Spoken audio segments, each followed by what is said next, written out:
देव भगवान की जय। बंधुओं, आज हम मानस में विवेक पर विचार करेंगे कि किस प्रकार से गोस्वामी जी ने विवेकमय दृष्टि का वर्णन किया। सुनहु तात मायाकृत गुण और दोष अनेक, गुनिया उभय न देखिए और देखिए सो अविवेक। बंधुओं, माया क्या है? यदि माया करता है तो फिर इसके कर्म क्या हैं? और ज्ञान मार्ग में विवेक क्या है, भक्ति मार्ग में विवेक क्या है और धर्म मार्ग में विवेक क्या है? मानस में सभी का स्पष्ट रूप से वर्णन किया गया है। जो मनुष्य के अंतःकरण में राग द्वेष होता है तो राग होने पर गुण दिखता है और द्वेष होने पर दोष दिखता है। यह स्वाभाविक प्रवृत्ति है। माया की परिभाषा करते हुए गोस्वामी जी कहते हैं कि मैं और मोर तोर तय माया, यानी मैं, मेरा, तुम और तेरा।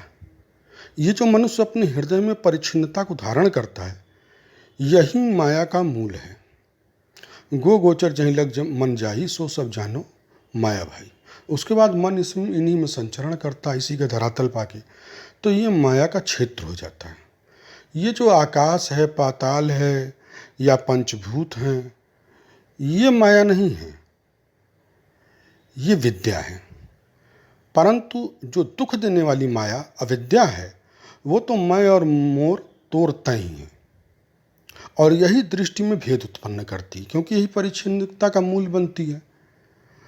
तो धर्म मार्ग में जो विवेक है वो तो यह है कि जैसे ब्राह्मण को संध्या वंदन करना चाहिए विधि निषेध में, कि क्या करना है और क्या नहीं करना है।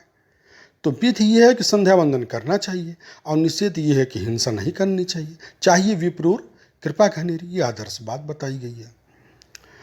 तो धर्मशास्त्रीय दृष्टिकोण से तो विवेक यही है। अब ज्ञान मार्ग में विवेक क्या है?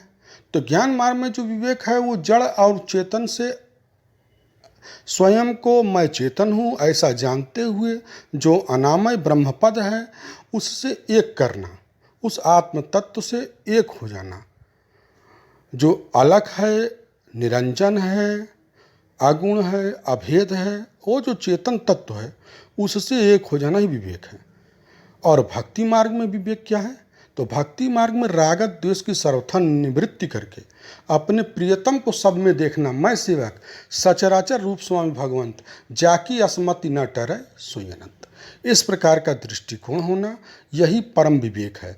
और भक्ति में अपने प्रियतम के प्रति जो समर्पण है वो भी बड़ा अलौकिक होता है। जैसे भरत जी को हंस वंश रविवंश तड़ागा, जन्म कीन गुण दोष विभागा। तो मायाकृत जो गुण और दोष हैं उनमें विभाग कर दिया भरत जी ने स्पष्ट रूप से। क्या त्याज्य है और क्या ग्राह्य है? अयोध्या की सभा में कहते हैं कि जीवन लाभ लखन भल पावा, सब तज राम चरण मन लावा। और स्वयं मोरे शरण राम ही की पनहि, राम सुस्वामी दोष सब जन नहीं। और आज्ञा समन सुसाहिब सेवा, इस कर्तव्य को शिरोधार्य माना और अपने सारे आग्रहों का त्याग करके एकमात्र इसी को अपने जीवन का धन बना लिया। तो यही भक्ति मार्ग का विवेक है। इसलिए सुनहु तात मायाकृत गुण और दोष अनेक, गुनिया उभय न देखिए देखिए सो अविवेक। इस प्रकार गोस्वामी जी ने अविवेक क्या है, जब तक भेद मूलक दृष्टि है तब तक अविवेक है, और जब वो भेद की निवृत्ति हो जाती है और अपने प्यारे प्रियतम में ही सदा सर्वदा अंतःकरण की आवृत्ति हो जाती है, तो उस आवृत्ति की जो मनोवृत्ति है उस मनोवृत्ति को ही भक्ति में सबसे बड़ी वृत्ति मान करके, और भगवदाकार वृत्ति ही भक्ति का विवेक है। फलस्वरूप परिणाम क्या होता है कि वहाँ पर भक्त नहीं रह जाता। जब मैं था तब हरि नहीं, अब हरि है मैं नाय, मेरा सुमिरन हरि करें और मैं पावा विश्राम। जय सिया राम।